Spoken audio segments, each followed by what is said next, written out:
إن الحمد لله نحمده ونستعينه ونستغفره ونعوذ بالله من شرور أنفسنا ومن سيئات أعمالنا من يهده الله فلا مضل له ومن يضلل فلا هادي له وأشهد أن لا إله إلا الله وحده لا شريك له وأشهد أن محمدا عبده ورسوله يا أيها الذين آمنوا اتقوا الله حق تقاته ولا تموتن إلا وأنتم مسلمون يا أيها الناس اتقوا ربكم الذي خلقكم من نفس واحدة وخلق منها زوجها وبث منهما رجالا كثيرا ونساء واتقوا الله الذي تساءلون به والأرحام إن الله كان عليكم رقيبا يا أيها الذين آمنوا اتقوا الله وقولوا قولا سديدا يصلح لكم أعمالكم ويغفر لكم ذنوبكم ومن يطع الله ورسوله فقد فاز فوزا عظيما اللهم صل على محمد وعلى آل محمد كما صليت على إبراهيم وعلى آل إبراهيم إنك حميد مجيد اللهم بارك على محمد وعلى آل محمد كما باركت على إبراهيم وعلى آل إبراهيم إنك حميد مجيد أما بعد فإن أصدق الكلام كلام الله وأحسن الهدي هدي محمد صلى الله عليه وسلم وشر الأمور محدثاتها وكل محدثة بدعة وكل بدعة ضلالة وكل ضلالة في النار من يطع الله ورسوله فقد رشد واهتدى ومن يعص الله ورسوله فقد ضل وغوى سبحانك لا علم لنا إلا ما علمتنا إنك أنت العليم الحكيم رب اشرح لي صدري ويسر لي أمري واحلل عقدة من لساني يفقه قولي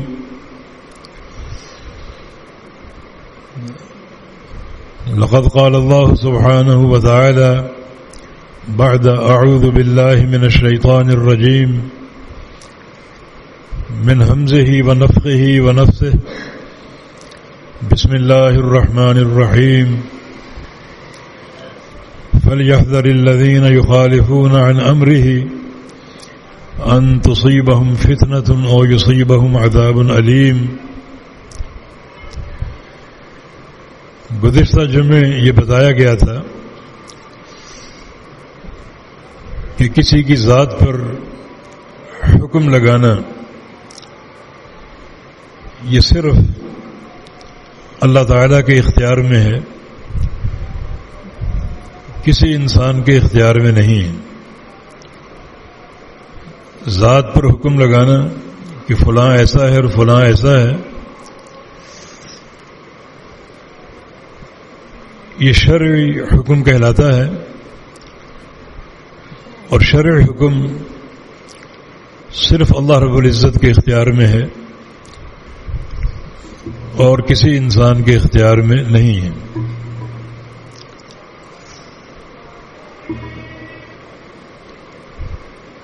خواہ وہ خیر کے پہلو میں ہو یا شر کے پہلو میں.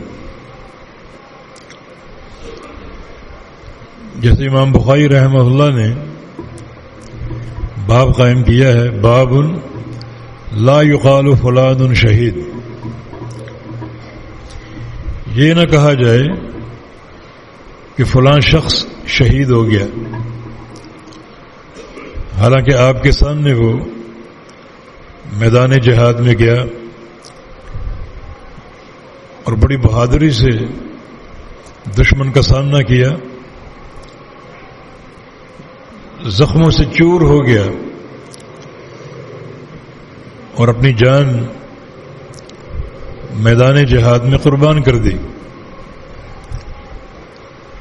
تو آپ یہ نہیں کہہ سکتے کہ یہ شہید ہو گیا، کیونکہ آپ نے اس کے ظاہری اعمال دیکھے ہیں، اس کا لڑنا دیکھا ہے، جان قربان کرنا دیکھا ہے، لیکن اس کے دل کا حال آپ نہیں جانتے. اور شہادت کی گواہی ظاہر اور باطن دونوں کے ساتھ بنتی ہے، اور باطن کا علم صرف اللہ کے پاس. نبی علیہ السلام کی حدیث ہے، رب قتیل بین الصفین اللہ اعلم بنیتہ. بہت سے لوگ دو صفوں کے بیچ میں قتل ہو کر گر جاتے ہیں، اللہ تعالی ان کی نیت کے حال کو جانتا ہے. صرف دو صفوں کے بیچ میں گر جانا، جس کا معنی یہ کہ یہ شخص بڑا بہادر تھا، میدان چھوڑ کر بھاگا نہیں، ڈٹا رہا، مسلمانوں کی صف میں تھا، سامنے کفار کی صف تھی، اور وہیں لڑتے لڑتے جان قربان کر دی. فرمایا کہ اس کی نیت کا حال اللہ جانتا ہے. ہمارے سامنے اس کا ظاہر تھا، اللہ تعالیٰ کے سامنے ظاہر بھی ہے اور باطن بھی ہے، اور مکمل حکم ظاہر و باطن کو ملا کر بنتا ہے.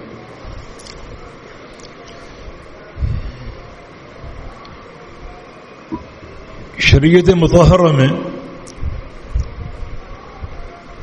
ایک طرف فعل ہے یعنی کام،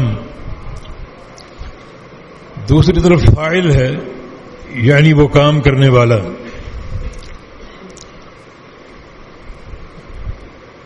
فعل کا جو بھی حکم ہوگا ضروری نہیں کہ وہ فاعل پر چسپاں ہو.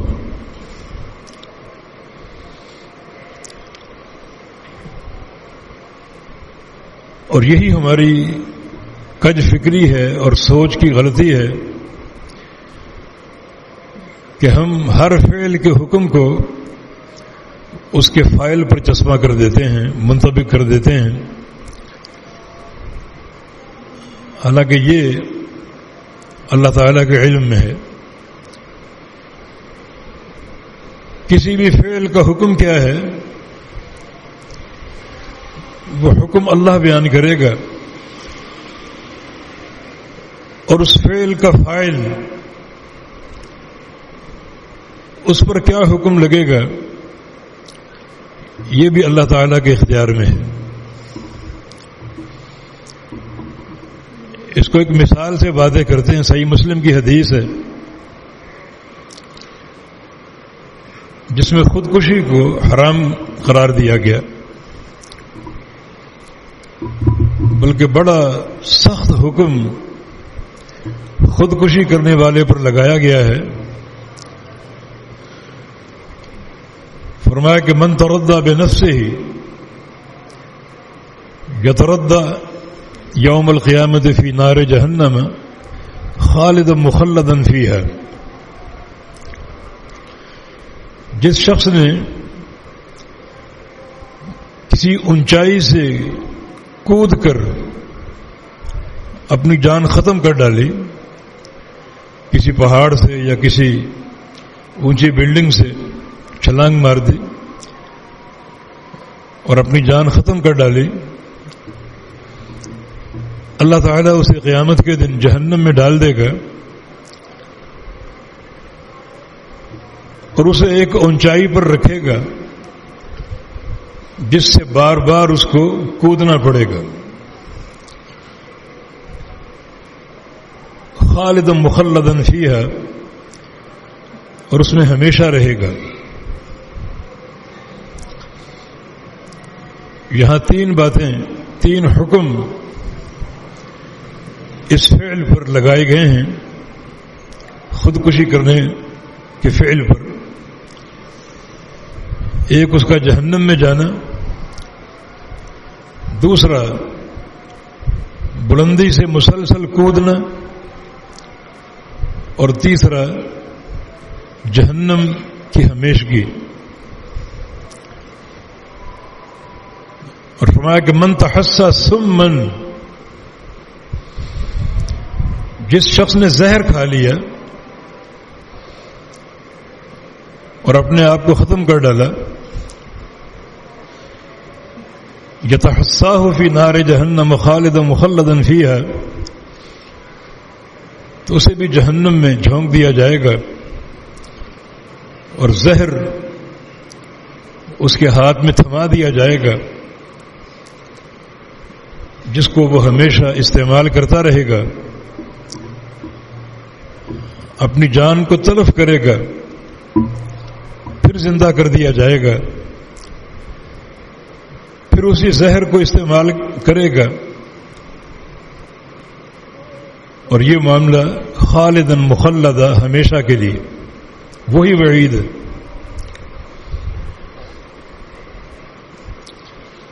فرمایا کہ من قتل نفسہ بحدیدۃ،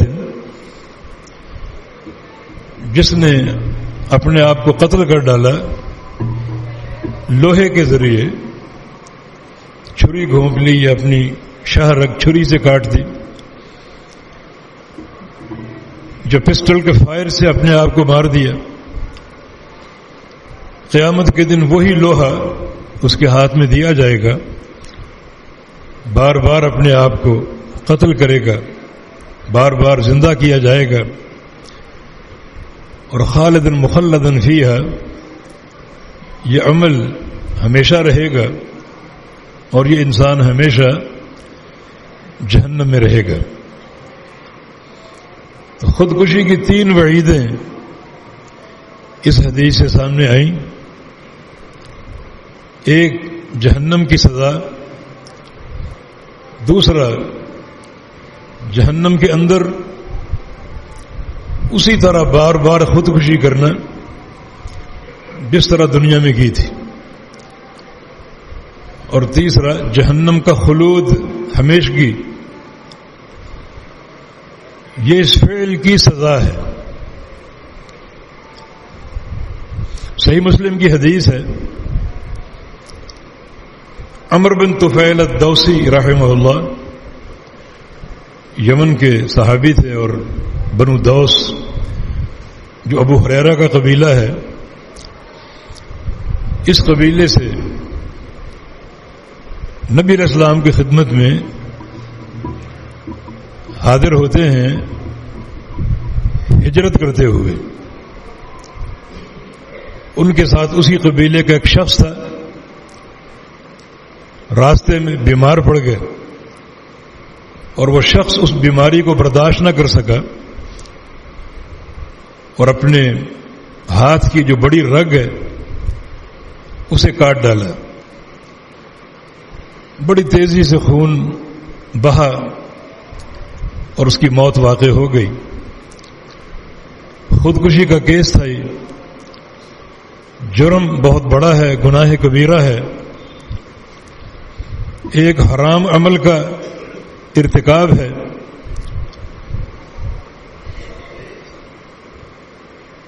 تدفین ہو گئی۔ اسی سفر میں عمر بن طفیل الدوسی رات کو سو رہے تھے، خواب میں یہ شخص نظر آیا، بڑے اچھے حال میں، خوبصورت چہرے کے ساتھ، چہرے کے نقوش نمایاں ہو رہے تھے، اجلا لباس تھا، مگر ہاتھ دونوں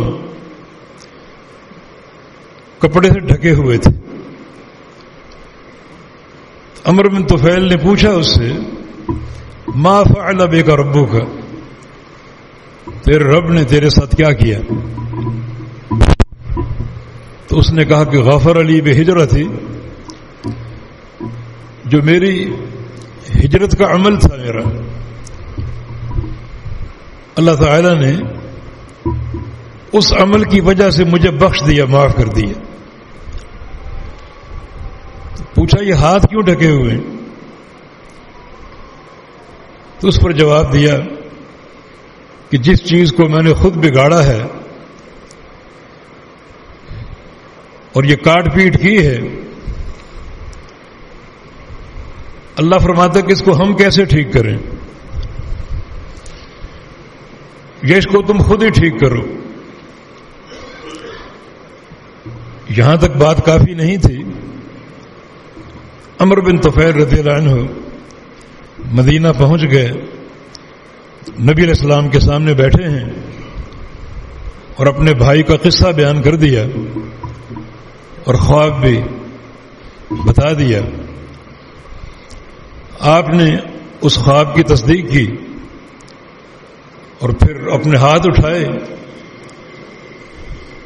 اور دعا کی گڑ گڑاتے ہوئے، اللہم والیدیہ فاغفر، یا اللہ اس کے ہاتھ کو بھی معاف کر دے، جو اس کے ہاتھ کا عمل ہے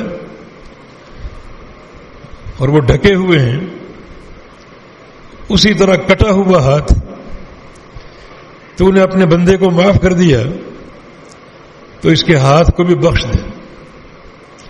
امام الانبیاء کی دعا اللہ تعالیٰ نے قبول فرمائی۔ اب ہمارے سامنے پورا قصہ آ گیا، اس شخص کا فعل ہم نے سن لیا خودکشی کا، اور خودکشی کے فعل کی سزا ہم نے سن لی۔ یہ فعل تھا اور وہ بندہ اس فعل کا فاعل تھا، لیکن فعل کا حکم اس فاعل پر لگاؤ گے؟ چلے یہاں ہمیں بتا دیا گیا، بالفظ نہ بتایا جاتا تو ہم تو یہی کہتے کہ اس نے خودکشی کی ہے اور وہ جہنم میں ہمیشہ رہے گا اور جہنم کے اندر بھی خودکشی کرتا رہے گا، لیکن نہیں، جو بھی فعل کا حکم ہے ضروری نہیں کہ وہ فاعل پر چسپاں ہو، اور کسی شخص کو متعین کر کے وہ حکم اس پر لگا دیں۔ بس یہ ہمارے سوچ کی غلطی ہے کہ ہم شریعت کے افعال کے ظاہری حکم کو لیتے ہیں اور وہی حکم ہم فاعل پر منطبق کر دیتے ہیں، حالانکہ جس طرح فعل کا حکم اللہ کے اختیار میں ہے، اس طرح فعل کے فاعل کا حکم بھی اللہ کے اختیار میں۔ بتایا گیا تھا کہ اللہ تعالی نے ہر فعل کے فاعل کو بخشنے کے لیے، معاف کرنے کے لیے بہت سے اسباب عطا فرما دی۔ ان اسباب کا ظاہر ہونا اور ہمیں ان کا علم ہونا ضروری نہیں ہے۔ بخشش کا معاملہ اللہ اور اس کے بندے کے مابین ہوتا ہے، اور بندہ اس معاملے کو جس قدر مخفی رکھے، چھپا کے رکھے، اسی قدر وہ زیادہ معافی کا مستحق ہے۔ اس لیے اس بندے کے لیے گناہوں کی بخشش کا حکم موجود ہے، ایک نوید اور بشارت موجود ہے۔ جو رات کی تاریکی میں اٹھے، وضو کرے اچھے طریقے سے اور پھر 2 نفل پڑھ لے اور پھر اپنے گناہوں کی پٹاری کھول لے اور توبہ اور استغفار شروع کر دے۔ فرمایا کہ یہ بندہ جب اٹھے گا تو یوں اٹھے گا جیسے ابھی اس کی ماں نے اس کو جنم دیا ہے۔ یہ ایک سری معاملہ، بالکل پوشیدہ اور مخفی، تنہائی کا، اندھیرے کا، جو اللہ رب العزت اور اس کے بندے کے مابین ہے، اب وہ تنہائی کے اس عمل سے اللہ تعالیٰ سے گناہ بخشوا چکا ہے، اور ہم اس گناہ کو اس کے سر پہ تھوپنے پر مصر ہیں، اس پر لعن و طعن کرتے رہیں، اسے جہنمی کہتے رہیں، تو یہ سیدھی سادی ایک محاذ آرائی ہے اللہ رب العزت کے ساتھ۔ جس بندے کو اللہ معاف کر چکا، آپ اس بندے کو مجرم ثابت کرنے پر تلے ہوئے ہیں۔ ہم نے عرض کیا تھا کہ یزید بن معاویہ وہ شخصیت ہے جو اس ظلم کا زیادہ شکار بنتا ہے،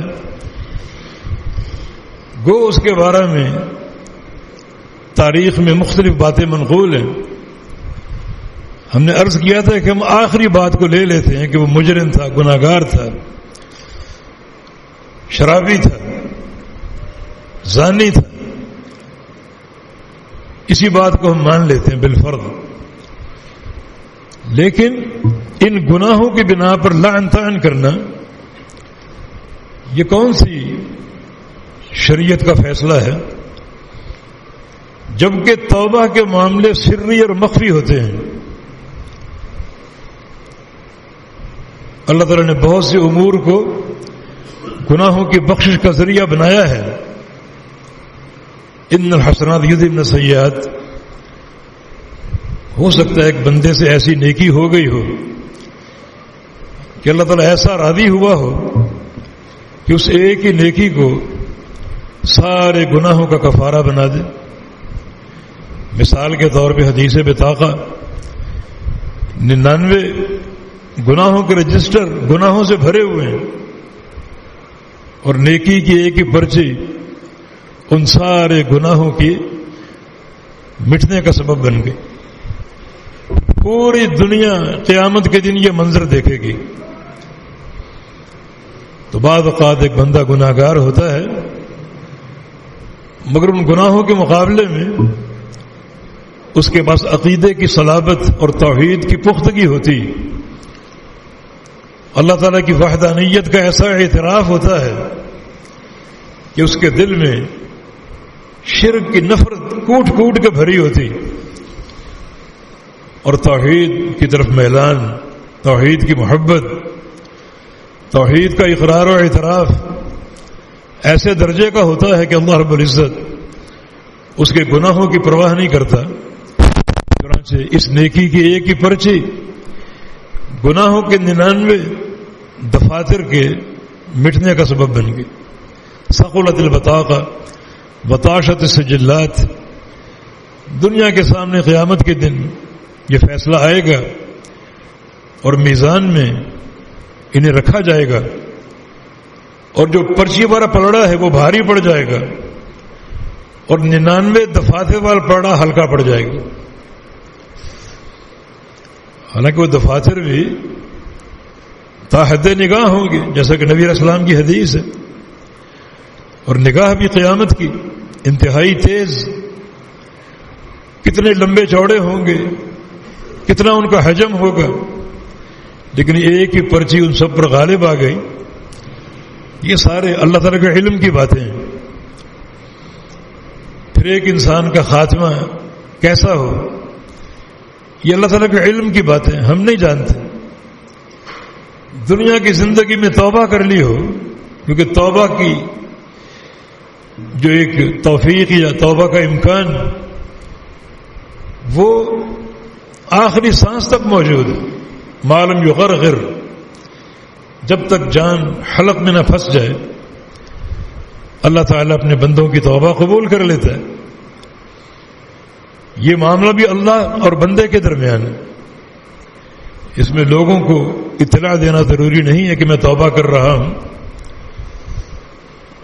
اور پھر نبی علیہ السلام کی حدیث، نہا عن سب الاموات فإنهم قد افضوا الى ما قدموا، کہ آپ نے فوت شدگان کو گالی دینے سے روکا ہے۔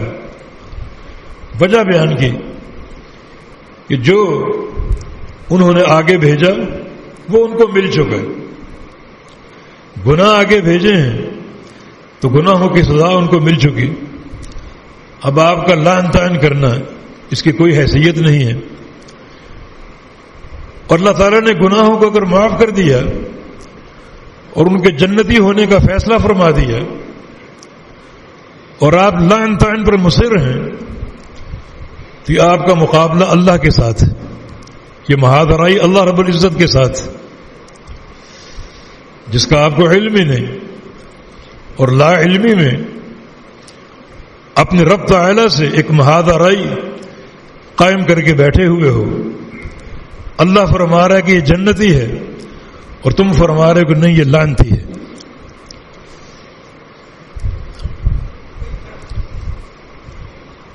کچھ اور اسباب بھی ہیں گناہوں کی بخشش کے. مرنے کے بعد لوگوں کی دعائیں، صدقات جاریہ کے ذریعے ثواب پہنچانا، کہ میت کی طرف سے حج ہو جائے، عمرہ ہو جائے، کسی مسجد کی تعمیر ہو جائے، کسی اور صدقہ جاریہ کا عمل ہو جائے اور اللہ قبول کر لے. اس پر بھی نصوص موجود ہیں. تو آپ کو یہ اطلاع دینا ضروری نہیں ہے کہ اپنے موقف پر نظر ثانی کرو ہم نے اس کے نام کی مسجد بنا دی. یہ معاملہ بھی خالق اور مخلوق کے مابین سری اور مخفی ہے. پھر اللہ کا علم میں ہے کہ قیامت کے دن شفاعت کرنے والوں کی شفاعت کا مستحق کون کون ہوگا. یحد لی حدا رسول اللہ صلی اللہ علیہ وسلم کی حدیث ہے کہ اللہ پاک خود میرے لیے حد متعین کرے گا کہ ان سب کی شفاعت کرو، ہم قبول کر لیں گے. اور وہ تعداد تھوڑی نہیں ہوگی. خیرنی ربی بین ان یدخل نصف امتی الجنہ وبین الشفاعہ. مجھے اللہ نے اختیار دیا یا تو اپنی آدھی امت جنت میں لے لو یا شفاعت لے لو. آدھی امت اربوں انسان بن سکتے ہیں، یا پھر شفاعت لے لو. صحابہ کرام جواب کے منتظر تھے، صبر نہ کر سکے. پوچھا کہ ماذا اخترت یا رسول اللہ، یا رسول اللہ صلی اللہ علیہ وسلم آپ نے کس چیز کو اختیار کیا، شفاعت یا آدھی امت؟ فرمایا کہ اخترت الشفاعت، میں نے شفاعت کو پسند کیا.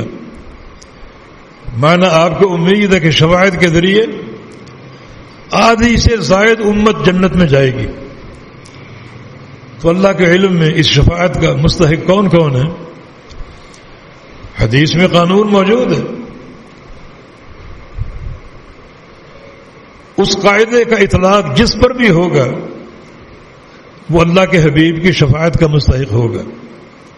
ابو ہریرہ رضی اللہ عنہ نے نبی علیہ السلام سے پوچھا تھا کہ من احق الناس بشفاعتک یوم القیامہ، یا رسول اللہ صلی اللہ علیہ وسلم قیامت کے دن کون خوش نصیب لوگ ہوں گے جن کی آپ شفاعت فرمائیں گے؟ تو رسول اللہ صلی اللہ علیہ وسلم نے ارشاد فرمایا تھا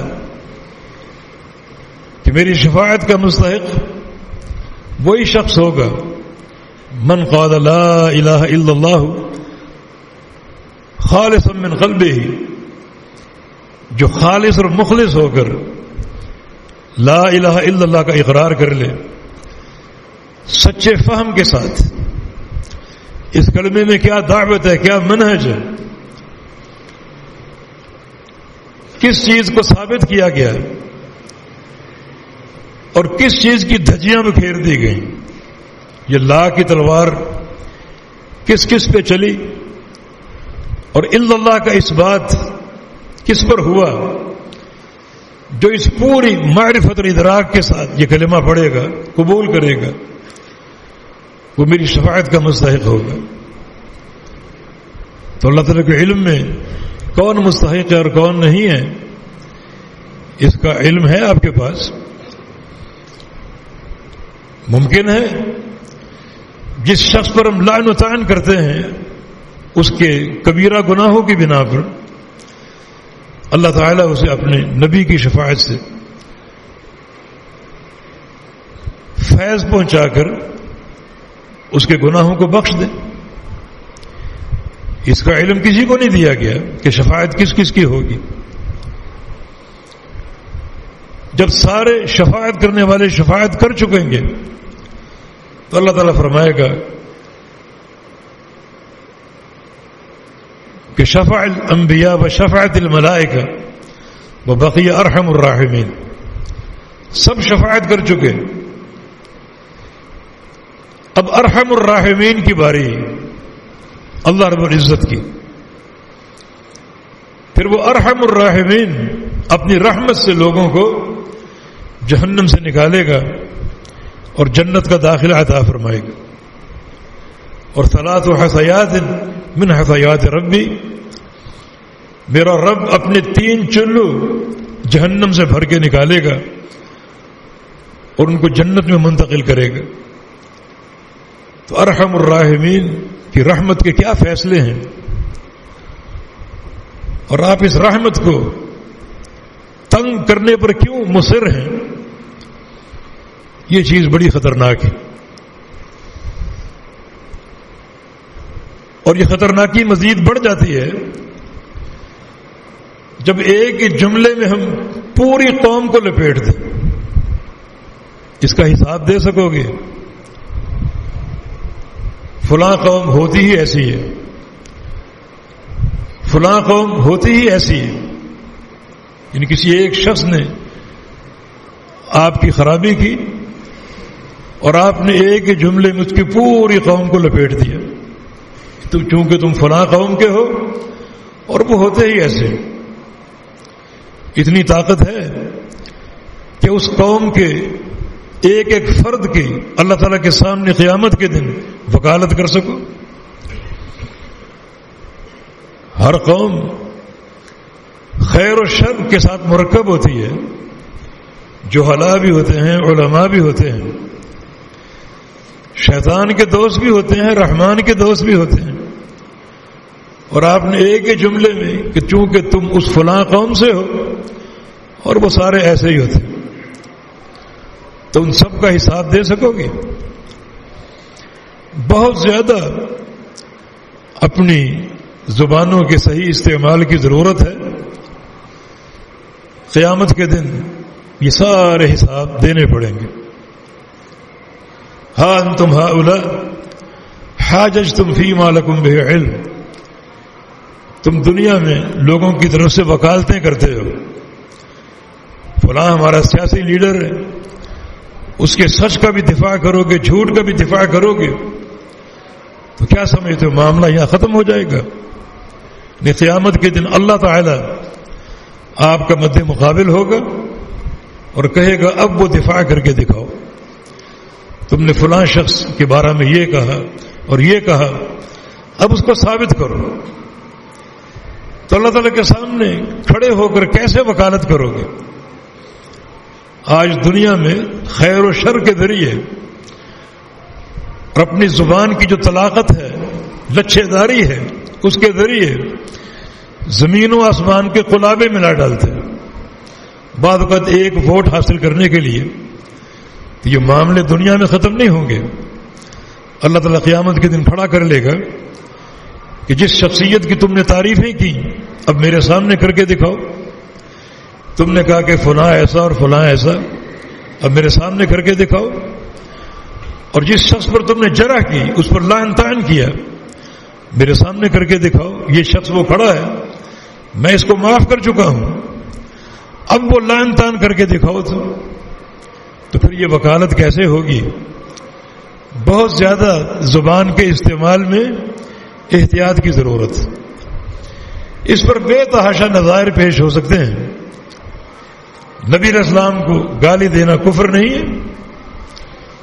اس سے بڑا کفر کیا ہو سکتا ہے؟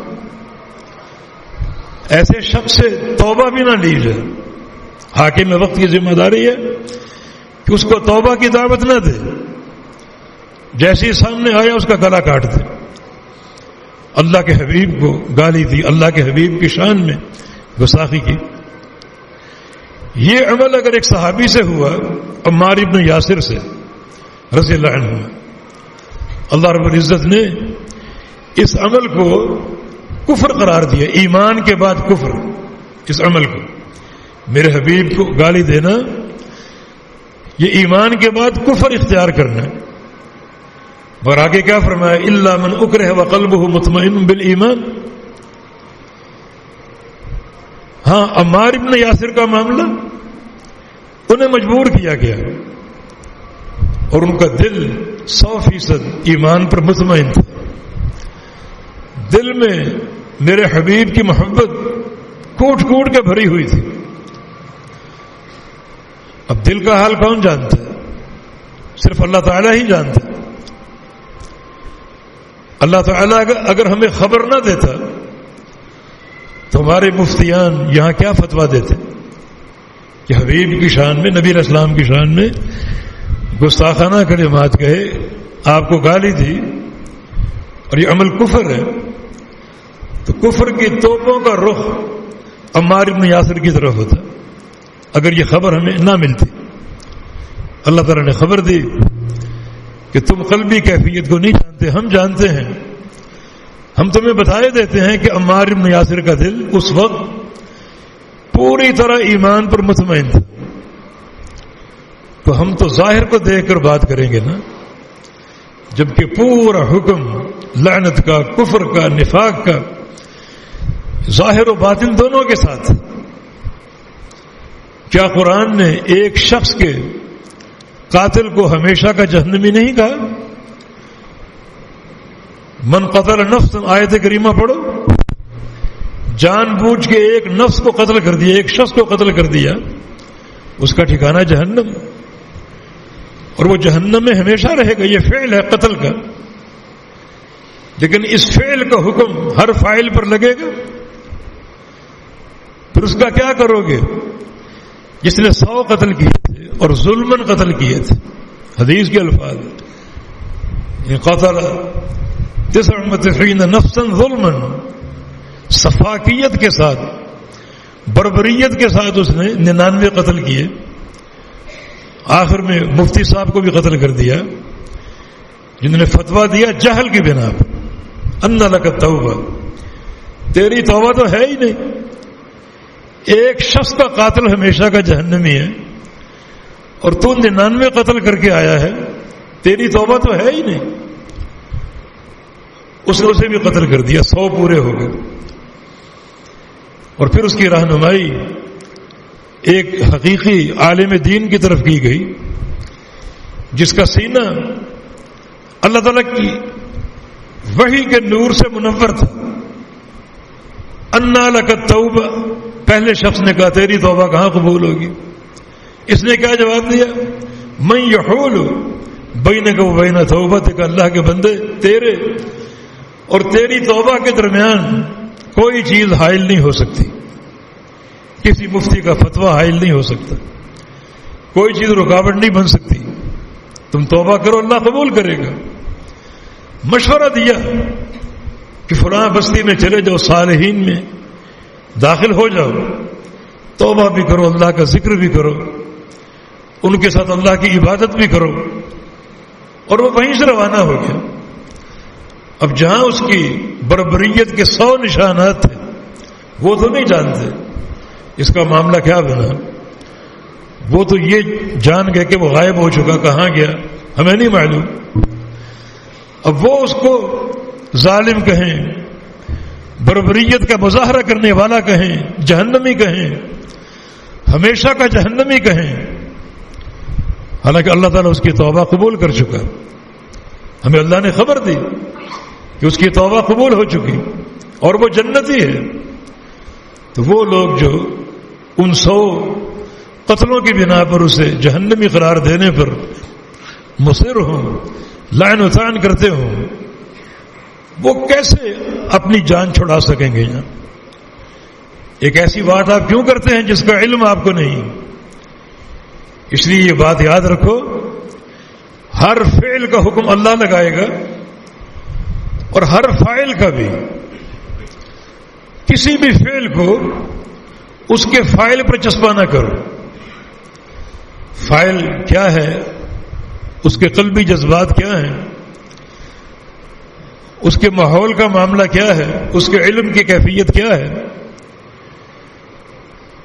حافظ ابن تیمیہ رحمہ اللہ شیخ الاسلام، ایک شخص ان سے مناظرہ کر رہا تھا اللہ تعالیٰ کے استواء علی العرش پر۔ اب قرآن میں جا بجا موجود ہے کہ اللہ تعالیٰ عرش پہ مستوی، سب سے بڑی مخلوق اللہ کا عرش ہے، اور سب سے اوپر ہے یہ جس پر رحمان رب تعالی مستوی ہے۔ وہ اس کو نہیں مانتا تھا۔ ایسے عناصر آج بھی موجود ہیں جو اللہ تعالیٰ کی ذات کے بارے میں جھگڑتے ہیں۔ کوئی کہتا ہے کہ اللہ تعالیٰ ہر جگہ ہے، کوئی کہتا ہے کہ اللہ لا مکان ہے، اس کی کوئی جگہ ہی نہیں۔ شیخ الاسلام دلائل دے رہے ہیں اور وہ نہیں مان رہا۔ آخری بات ان سے کہی شیخ الاسلام نے کہ اللہ تعالیٰ کے عرش پر مستوی ہونے کا اگر میں انکار کروں تو میں کافر ہوں، کیونکہ میں اپنے باطن کو جانتا ہوں، مجھے دلائل کے ساتھ پوری طرح علم ہے، یقین ہے کہ اللہ تعالیٰ عرش پہ مستوی ہے، مگر تیرے باطن کو میں نہیں جانتا، تجھے کافر نہیں کہوں گا۔ حالانکہ شیخ الاسلام کے سامنے اللہ تعالیٰ کے استواء کا انکار کر رہا ہے، مگر اس کے علم کا مستویٰ کیا ہے ہمیں علم نہیں۔ فرمایا کہ میں اگر اس کا انکار کروں تو میں کافر ہوں، کیونکہ میں اپنے باطن کو جانتا ہوں، لیکن تم انکار کر رہے ہو، تمہیں کافر نہیں کہوں گا، تمہارے باطن کو میں نہیں جانتا۔ امام احمد بن حنبل رحمہ اللہ، ان کے دور میں فتنہ اٹھا خلق قرآن کا، تو قرآن مخلوق ہے، اللہ کا کلام نہیں ہے، اللہ تعالیٰ کی صفت نہیں ہے۔ بہت بڑی سازش تھی جس کے پیچھے یہودی تھے، یہ خبیث قوم، کہ قرآن کو مخلوق ثابت کرو، ان کے ذہنوں میں ڈال دو، اور چونکہ ہر مخلوق فنا ہو جائے گی تو ایک وقت آئے گا قرآن بھی فنا ہو جائے گا۔ قرآن کے لیے یہ بقا نہیں ہے، دوام نہیں ہے، یہ مخلوق ہے۔ اس گمراہ کن فکر میں مبتلا کرنے کی کوشش کی، اور امام احمد بن حنبل پوری طرح دفاع کر رہے ہیں، مناظرے ہو رہے ہیں، مقابلے ہو رہے ہیں۔ ایتونی بشیء من کتاب اللہ و سنت رسول، مجھے کتاب و سنت سے دلیل پیش کرو قرآن کے مخلوق ہونے پر۔ دلیل کوئی نہیں تھی۔ جو حکومت کی پوری مشنری، وہ عاجز، درباری ملا، سرکاری ملا، سارے خاموش۔ وقت کا حاکم کہہ رہا نادروہ وکلموہ، کچھ بولو تو صحیح، وظیفہ خورو، آج بولنے کا دن ہے، کیوں خاموش ہو؟ خاموش کیوں نہ رہیں؟ کیسے بولیں؟ ایک علم کا تقویٰ اور زہد کا پہاڑ ان کے سامنے، کوئی جواب نہ بن پڑا، حتیٰ کہ لالچیں دی گئیں، ہماری بات مان لو، ہم تمہیں یہ دیں گے اور حکومت دیں گے، عہدہ دیں گے، اور درہم و دینار اور سونے کے سکوں سے گھر کو بھر دیں گے۔ امام احمد بن حنبل فرما رہے ہیں کہ یہ بھی کوئی دلیل نہیں ہے، کتاب و سنت کی دلیل پیش کرو۔ اور امام احمد بن حنبل نے ایک دفعہ بھی یہ نہیں کہا کہ تم قرآن کو مخلوق کہہ کر کافر ہو چکے ہو۔ حالانکہ وہ لوگ 4 حاکم بدلے، پشت پر کوڑے مارتے ہیں، جیلوں میں آپ کو جھونکا، بدن کو لہو لہان کیا گیا، اتنی سزائیں بھی دی گئیں۔ ہاں، یہ فتویٰ آپ کا عمومی موجود تھا کہ جو قرآن کو مخلوق کہے گا وہ کافر ہے، لیکن کسی شخصیت کا تعین نہیں کیا۔ وقت کے حاکم کو یا ان کے درباری ملاؤں کو نامزد کر کے ان کو کافر نہیں کہا۔ کیوں؟ کیونکہ کفر کا حکم اللہ تعالیٰ کے اختیار میں ہے، کفر کے حکم کی تکمیل اللہ تعالیٰ کے اختیار میں ہے، کیونکہ کفر کا مکمل حکم ظاہر و باطن دونوں کے ساتھ ہمارے سامنے ہر انسان کا ظاہر ہے، اور اس کے باطن کو ہم نہیں جانتے۔ لہذا ایسی بات نہ کی جائے جس کی لپیٹ میں ہم خود آ سکتے ہوں۔ رسول اللہ صلی اللہ علیہ وسلم کی حدیث ہے، من قال لاخیہ یا کافر فقد باء بها احدہما، جو اپنے کسی بھائی کو کافر کہے، ملعون کہے، تو دونوں میں سے ایک ضرور ہے، یا وہ جس کو کہا گیا، اور اگر وہ نہیں تو کہنے والا جو بھی ہو وہ کافر ہے۔ نبی علیہ السلام کی حدیث ہے، لعنت کا کلمہ جو انسان کی زبان سے نکلتا ہے، فلاں پر لعنت، فلاں پر لعنت، تو وہ کلمہ تیزی سے آسمان کی طرف جاتا ہے، آسمان کے فرشتے آسمانوں کے دروازے بند کر دیتے ہیں تاکہ یہ قبیح کلام جو ہے اوپر نہ جا سکے، پھر وہ ٹکرا کر نیچے آتا ہے، زمین کے دروازے بند کر دیے جاتے ہیں تاکہ اس کلمے کو زمین کے اندر بھی پناہ نہ مل سکے۔ اب وہ لعنت کا کلمہ بھٹک رہا ہے حتیٰ کہ اس شخص کی طرف جاتا ہے جس پہ لعنت برسائی گئی تھی، اور اگر وہ اس قابل نہ ہو، اس کا مستحق نہ ہو، تو وہاں سے بھی باہر آ جاتا ہے، اور پھر اس کو ایک ہی ٹھکانہ ملتا ہے، اور وہ ہے لعنت بھیجنے والا اور لعنت کرنے والا۔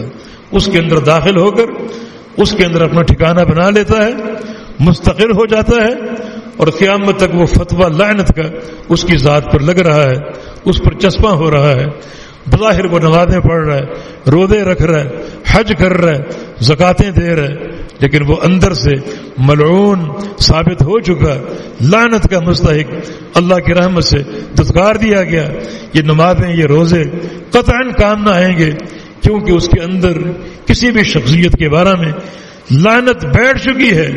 اب وہ لعنت کا نشانہ خود ہے، اب وہ کفر کا نشانہ خود بن چکا ہے، اب یہ نمازیں روزے کسی کام کی نہیں۔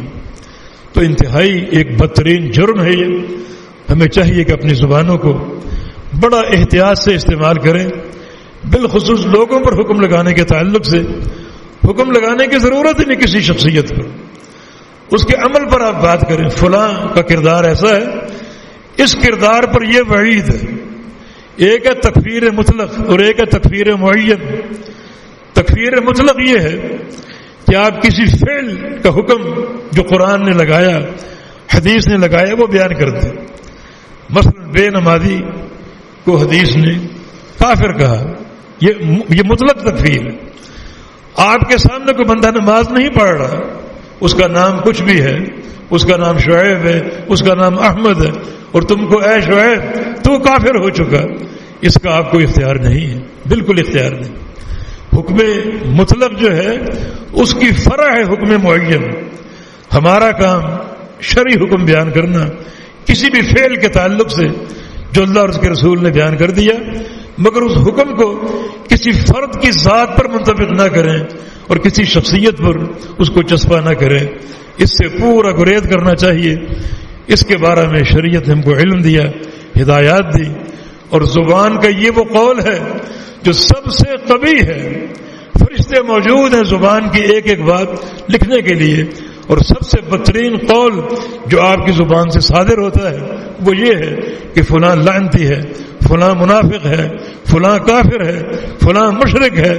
یہ حکم آپ نہ لگائیں، یہ اللہ کے سپرد کر دیں۔ ہاں یہ آپ کہیں قبروں پر سجدہ کرنا شرک ہے، یہ آپ کہیں نماز نہ پڑھنا کفر ہے، یہ آپ بیان کریں، لیکن کسی کی شخصیت کو مطعون نہ کریں، نشانہ نہ بنائیں، ورنہ قیامت کے دن کڑا محاسبہ ہوگا۔ ممکن ہے حکم آپ پر لوٹ آئے، پھر یہ نمازیں، روزے، حج، عمرے، زکاتیں سب بیکار جائیں گی اور کسی عمل کا کوئی فائدہ نہ ہوگا۔ اللہ پاک ہمیں فہم حق عطا فرما دے، اور اللہ تعالی ہمیں ہماری زبانوں کو، آنکھوں کو، کانوں کو، ہر چیز کو اللہ تعالیٰ محفوظ بنا دے، اللہ تعالیٰ حفاظت فرما دے، اور اللہ رب العزت ہمیں عمل صالح کی توفیق دے، عقیدے کی قوت عطا فرما دے، اور اللہ ہم سے راضی ہو جائے، اپنی محبت سے ہمارے دلوں کو بھر دے، اپنے رسول کی محبت سے دلوں کو بھر دے۔ اقول قولی ھذا واستغفر اللہ لی ولکم وآخر دعوانا ان الحمد للہ رب العالمین۔